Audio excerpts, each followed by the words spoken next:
आजकल एगो नया चीज भी निकलल बा, मालूम बा का? नीलकमल सिंह जी का बड़ा सुंदर गाना हिट चलत है। अरे करेली जब उसर हो सिंगार सब इनका आगे लागे बेकार। अरे अठावा अजूबा आय हाय महबूबा।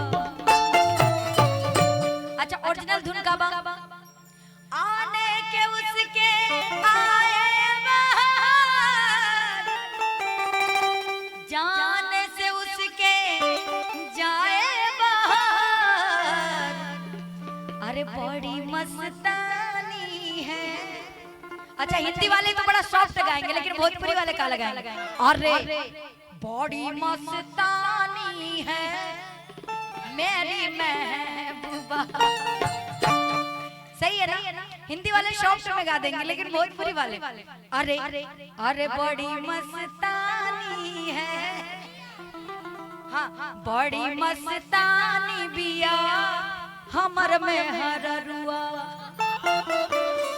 अरे फूलों के रवानी बिया हमार कन्या।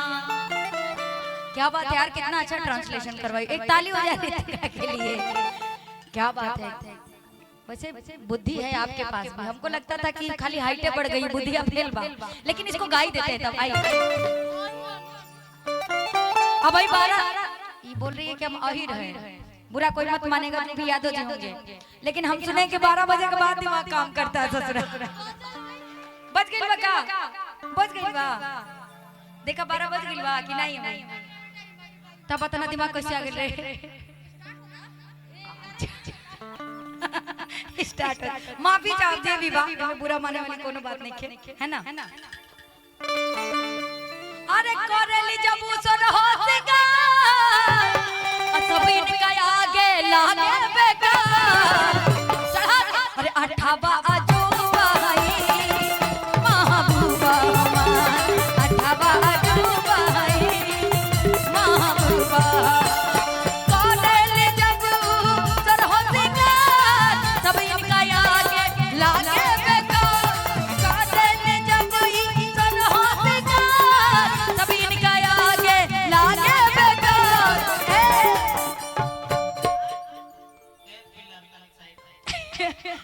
अच्छा ये लोग पिलर हैं तो तू लोग का बड़ा।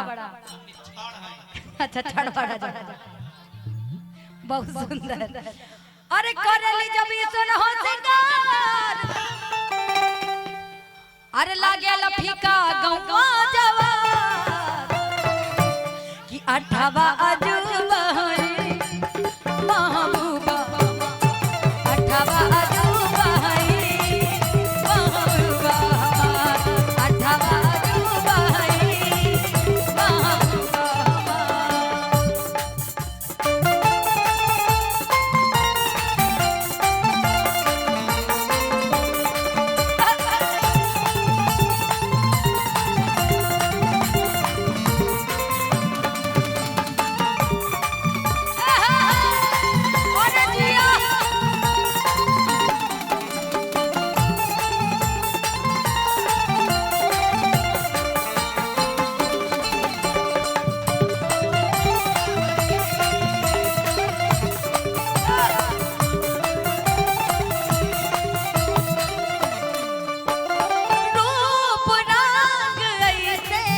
जैसे लागल परियन के रानी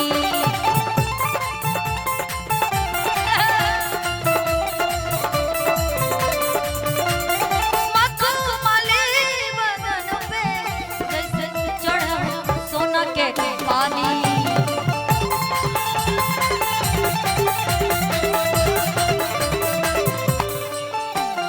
रूप रंग ऐसे जैसे लागल परियन के रानी। मखमली बदन पे जैसे चढ़ल हो सोना के पानी। लागे ऐसे जाने बहार खैला पे जैसे पाने बहार।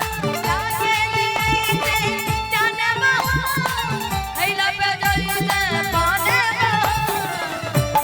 अच्छा इस बार पिलर मिरर नहीं था सामने, परफेक्ट टाइमिंग। अरे लागे लिए ऐसे जाने बहा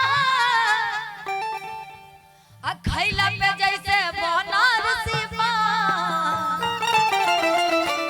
बाकी कि अठाबा अजूबा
लेकिन लेके अपना प्रेमिका के देख के कहता राम जी से है, अरे दिन रात अब हम मांगतानी, दिल में घर बना के रह लेवे के दोनों पराई।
एकदम बिरहिया टोन में घुस गई। ला जा कहाँ चली?